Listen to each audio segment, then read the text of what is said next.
Ce naufrage à présent, celui d'une embarcation de migrants au large de Boulogne-sur-Mer. 12 morts, chiffre confirmé il y a moins d'une heure par Gérald Darmanin. Le bateau était visiblement surchargé.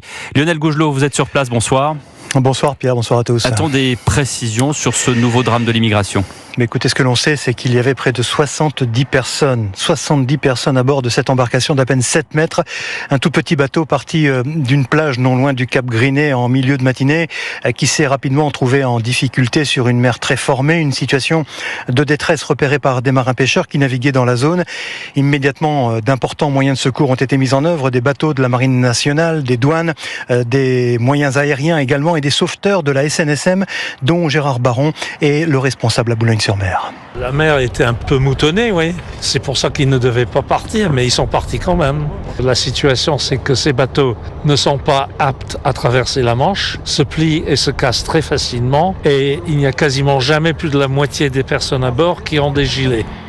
Et le bilan ce soir est extrêmement lourd, vous l'avez dit, 12 victimes dont les corps ont été ramenés ici dans le port de Boulogne-sur-Mer tout au long de cet après-midi. Des femmes, parfois mineures, originaires d'Afrique de l'Est pour la plupart. Avec ces nouvelles victimes et 25 décès dans la Manche, l'année 2024 est donc la plus meurtrière que l'an dernier. Une situation qui doit pousser l'Union européenne à revoir sa politique migratoire avec la Grande-Bretagne, affirme ce soir Gérald Darmanin, venu sur place, car la simple lutte contre les réseaux de passeurs ne suffit plus. Merci Lionel Gougelot, correspondant d'Europe 1 en direct de Boulogne-sur-Mer.